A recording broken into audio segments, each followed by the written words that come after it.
नेहा खुले विचारों वाली लड़की थी। अरे नेहा, क्या दिन में सोती है? ससुराल में ऐसा नहीं चलेगा। वहां तो काम करना पड़ेगा, काम। जितना काम होगा कर लूंगी माँ, पर अगर कोई ये कहे कि सारा आराम छोड़कर सिर्फ काम ही करना है तो ना भी ना, मुझे नहीं करनी शादी।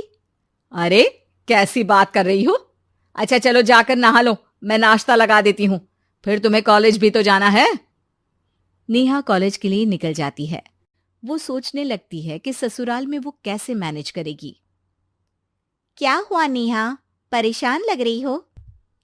अरे यार, तू तो मुझे जानती है ना, मुझे अपनी लाइफ बिल्कुल परफेक्ट चाहिए। लेकिन लग नहीं रहा लोग मानेंगे। यार, कहीं मेरी शादी ऐसे घर ना हो जाए जहां मेरी जिंदगी ही नरक हो जाए।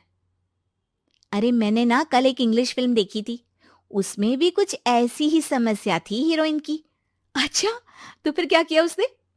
उसने तो अपने होने वाले पति से साफ साफ कह दिया कि वो पहले उसके घर कुछ दिन तक बिना शादी के रह कर देखेगी, और अगर ठीक लगा तो ठीक, वरना तेरे मेरे रास्ते अलग। अरे हाँ यार, ये तो बिल्कुल सही आइडिया दे रही है तू मुझे। चल मैं तो चली। थैंक्स यार, तूने मेरी प्रॉब्लम सॉल्व कर दी। ये बोलकर नेहा खुशी खुशी वहां से निकल जाती है।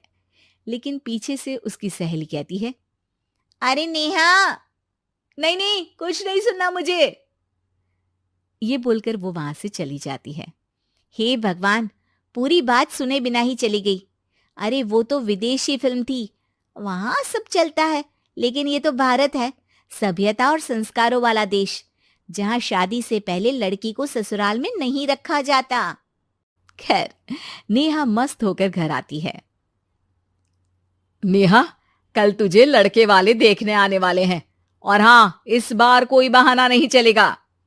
हाँ हाँ, आने दो आने दो, मैं तैयार हूं शादी के लिए। अगले दिन लड़के वाले आते हैं, जहां लड़का कहता है, "अ, मुझे अकेले में लड़की से कुछ पूछना है। हाँ हाँ, क्यों नहीं बेटा। जाओ नेहा, घर तो दिखा दो इन्हें। नेहा भी खुश हो जाती है कि उसे मौका मिल गया है लड़के से अपनी शर्त रखने का। देखो, मुझे ना शादी से बहुत डर लगता है। पता नहीं कैसी लड़की आए, तालमेल बना पाए कि नहीं मेरे परिवार से। मैंने कई घरों में रोज का क्लेश होते देखा है। तुमने तो मेरे दिल की बात कर दी।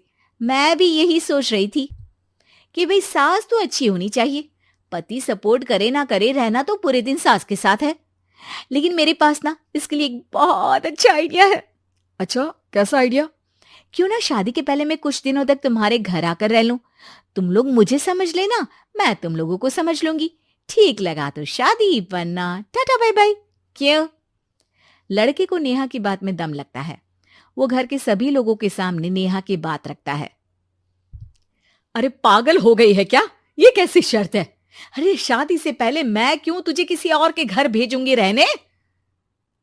अरे लड़की के ख्याल तो 20 साल आगे के हैं, इतनी भी खुले विचारों वाली लड़की नहीं चाहिए हमें। अरे माँ, क्या बुरा और गलत बोल रही है ये? रहना तो हम दोनों का है ना।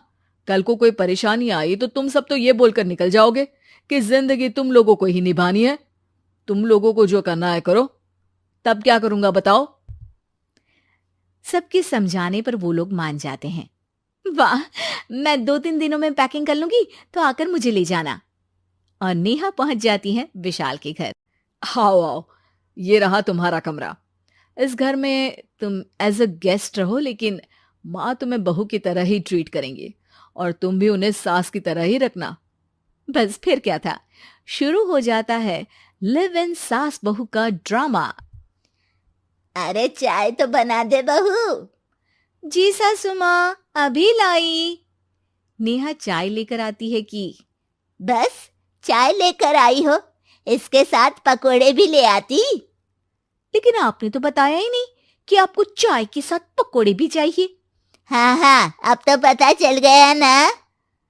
रात को खाना खाने के बाद नेहा किचन में खटर पटर कर रही होती है।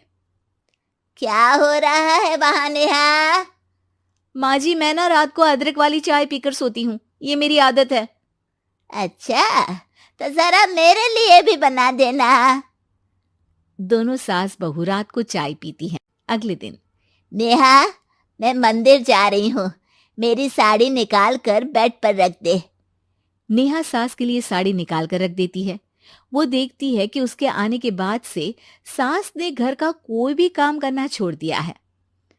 यार मैं क्या करूं? ऐसा ससुराल तो मुझे नहीं चाहिए था जिसमें मैं ही सारा काम करूं। मैं तो ऐसा घर चाहती हूं जहां सास और बहू दोनों मिलकर किचन में काम करें। हे भगवान, रात को चाय पी ली, पेट में गैस बन गई, अब तो चला भी नहीं जा रहा है। मुझे तो ऐसी बहू चाहिए जो हेल्थ के प्रति कॉन्शियस हो, क्योंकि वो ठीक रहेगी तभी तो मैं ठीक रहूंगी। दोनों समझ जाती हैं कि वो लोग एक दूसरे के लिए नहीं बने हैं। अगले दिन नेहा, जरा चाय तो ले आना। नेहा चाय के साथ चिला भी बनाकर ले आती है। सास खा पीकर सो जाती है। अगली सुबह तेरी बुआ सास आ रही है, उसे मैंने तेरे बारे में बताया है। तभी वहां गंवार से एक महिला आ जाती है। चलो यहां से निकलो, कुछ नहीं है खाने के लिए, जाओ। ए नेहा, तमीज से बात करो, ये मेरी ननद यानी आशीष की बुआ है। हाय रे दैया, इतनी आकड़ वाली लड़की! अरे यही है ना जो शादी से पहले ही आकर बस गई है यहाँ पर। बस नहीं गई हूं, बसना है या नहीं ये डिसाइड करने आई थी, लेकिन इन लोगों के रिश्तेदार इतने गंवार हैं तो मैं तो ना कर रही इस घर में शादी। और भाभी, और क्या कमी थी हमारे आशीष में जो आपने ऐसी लड़की की शर्तों को मान लिया? अरे वो तो आशीष के कहने पर मैं झुक गई, वरना ऐसी लड़की को तो मैं घर में घुसने भी ना दूं। ए हेलो, ऐसी लड़की कैसी लड़की? हाँ, बिना समझे बुझे शादी कर लूं? अब तो समझ गई ना कि हम लोग गांव के हैं। भाभी को खाट पर सोना और रिश्तेदारों का गांव से आना जाना तो लगा ही रहना है इस घर में। हाँ हाँ, मैं तो किसी मॉडर्न घर में शादी करूंगी। ये बोलकर नेहा वहां से चली जाती है।